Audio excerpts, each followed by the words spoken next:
सन्मुख विराजमान श्री परमहंसों के कल्याणकारी दर्शन दीदार करते हुए मिलकर बोलो बोलो जयकारा बोल मेरे श्री गुरु महाराज जी की जय। गुरुमुखों, हमारे कल्याणकारी श्री परमहंसों का इस धराधाम पर आने का मकसद ही रूहों का कल्याण करना है। रूहों के कल्याण के लिए महापुरुष अपना सब कुछ न्यौछावर कर देते हैं। खुद अपने तन पर अनेकों कष्ट सहकर जीवों को सुख प्रदान करते हैं। महापुरुष यही चाहते हैं कि हमारे गुरुमुख हर पल हर क्षण खुश रहे।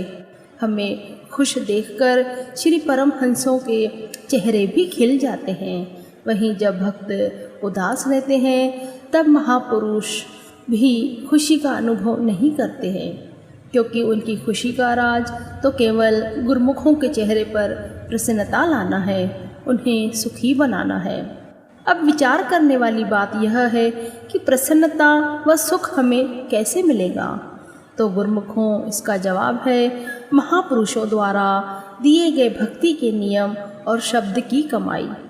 जितनी ज़्यादा कमाई नाम की करोगे उतनी ही अधिक प्रसन्नता व सुख मिलेगा और चेहरे पर मुस्कान आएगी। सब सुखों का सार केवल और केवल नाम आधार। गुरुमुखों, जिस प्रकार किसी जीव पर धन का कर्जा हो, किसी से उधार लिया गया धन हो, उसे चुकाने के लिए उस जीव को ज़्यादा से ज़्यादा धन की कमाई करनी पड़ती है, जिससे उसका वर्तमान का खर्चा और उधार लिया गया दोनों चुका सके। जब लिया गया कर्जा ज़्यादा कमाई करने से चुका देते हैं तब मन को कितना ज़्यादा सुकून मिलता है, यह तो वह जीव ही बता सकता है। इसी प्रकार हमारे पिछले जन्मों के कुछ अशुभ कर्म होते हैं, जिसकी वजह से मनुष्य को दुख आकर घेरते हैं और मन बेचैन हो जाता है। किंतु जब वह मनुष्य महापुरुषों द्वारा बताए गए नियमों की पालना व शब्द अभ्यास पर जोर देता है, तब उसके मन व आत्मा में खुशी का एहसास होता है। महापुरुषों की रहमत व कृपा प्राप्त होती है। उनकी रहमत कृपा को पाना हर जीव के लिए अमूल्य धरोहर है। शब्द की जितनी ज़्यादा कमाई करेंगे उतनी अधिक महापुरुषों की रहमतों की बारिश होती है। उस रहमत की बारिश में जीव जब गीला हो जाता है तब आत्मा उस जल से, उस नाम के जल से शीतल व तृप्त हो जाती है। किसी प्रकार की चिंता बाकी नहीं रहती। हम जीवों का फर्ज है कि हम नियमों की दृढ़ता से पालन करें। संसार में जब हम रिश्तेदारों को समय देते हैं, जबकि उनका साथ तो केवल यहाँ तक ही है, तो फिर महापुरुषों के नियम निभाने में कैसा आलस। वो तो लोक और परलोक दोनों के सहायक है। गुरुमुखों, प्रथम वंदना गुरु चरणार, जिनके हाथ है हमारी पतवार। नैया का है एक ही आधार, जिनका नाम है श्री परमहंस जी अवतार।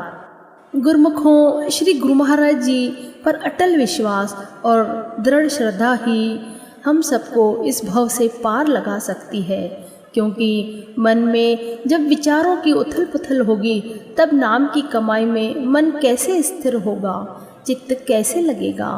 अतः गुरुमुख को चाहिए कि सब ओर से विचारों को हटाकर केवल और केवल महापुरुषों द्वारा दिए गए शब्द अभ्यास की ओर ध्यान दे।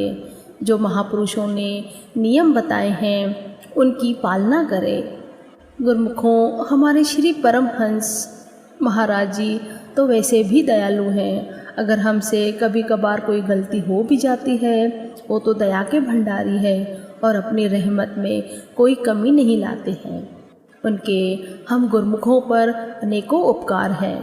उन उपकारों का बदला इस जन्म में तो क्या, किसी भी जन्म में चुकाया नहीं जा सकता। गुरुमुखों, यह लीला है हमारे हृदय सम्राट, भक्तों के भगवान, प्रेमियों के प्रियतम श्री पंचम पातशाही जी श्री गुरु महाराज जी की, कि किस प्रकार अपने मधुर प्रवचनों से भक्तों के हृदय को भक्ति से जोड़ देते हैं। उनके दिल में भक्ति की तरंगे लहरा देते हैं। गुरुमुखों, जब श्री पंचम पातशाही जी श्री गुरु महाराज जी ने सन 1974 में पहली बार बेंगलोर आश्रम में कृपा फरमाई, तब श्री गुरु महाराज जी ने मौजवश कहा कि हमें मैसूर की धरती को भी भाग्यों से जगाना है। तब श्री गुरु महाराज जी महात्मा जनों के साथ मैसूर की धरती पर, जो कि उत्तराखंड में है, वहाँ जाकर श्री गुरु महाराज जी ने कृपा फरमाई। वहाँ के हर कण में हर्ष उल्लास छा गया। संपूर्ण वातावरण सुगंधित हो उठा। चारों दिशाओं में भक्ति की खुशबू फैलने लगी। श्री गुरु महाराज जी के पावन चरण रज जब उस धरती पर पड़े, तब वह धरती भी अपने भाग्यों की सराहना करने लगी। श्री गुरु महाराज जी ने कुछ सेवकों के साथ जब मैसूर के प्रसिद्ध गार्डन वृंदावन में कृपा फरमाई, तो वहाँ की शोभा में अद्भुत निखार आ गया। श्री गुरु महाराज जी ने वहाँ के फूलों के बगीचे में विराजमान होकर ये वचन फरमाए कि यहाँ के फूलों की एक अलग सी पहचान है। इसकी सुंदरता और महक हर एक इंसान के दिल में सुकून भर रही है। यहाँ स्थान स्थान पर पहाड़ियों से बहते हुए झरने भी दिल और दिमाग को तरो ताज़ा कर देते हैं। यह किस कारण से है? यह सब यहाँ की जलवायु और वातावरण का प्रभाव है। गुरुमुखों, इसी प्रकार महापुरुष भक्तों के लिए भक्ति का महकता बगीचा उसी स्थान पर लगाते हैं जहाँ पर पहुंचकर नित्य प्रति लाभ उठा सके। वह बगीचा क्या है? गुरुमुखों, वह है श्री परमहंस अद्वैत मत का श्री आनंदपुर सत्संग आश्रम। श्री गुरु महाराज जी ने हर शहर हर गांव में अपनी रहमतों से हम गुरुमुखों को हमारे जीवन को सफल बनाने के लिए वहाँ आश्रम बनवाए हैं। वहाँ की जलवायु और वातावरण का भजन ध्यान सेवा सत्संग से भरपूर होने के कारण आत्मा में आनंद आ जाता है। वहाँ का स्थान तो आत्मा आनंद है। वहाँ पर भक्ति की महक विद्यमान होने से हृदय में प्रभु मिलन की चाह पैदा होती है, अर्थात अंतर्मन में भक्ति ही भक्ति व्याप्त होती है। अतः हर गुरुमुख को चाहिए कि अपने शहर में, अपने गांव में जो गुरुमुख जहाँ पे भी रहते हैं, वहाँ पर श्री गुरु महाराज जी द्वारा बनाए गए आश्रमों में नित्य प्रति हाजिरी लगाएं। इसमें हम गुरुमुखों का ही भला है। गुरुमुखों, देखो महापुरुष किस प्रकार हर जीव को अपने पारमार्थिक वचनों द्वारा निहाल करते हैं और ये समझाने का प्रयास करते हैं कि जीवन जियो पर सुरती की डोर सदा मालिक से जोड़े रखो।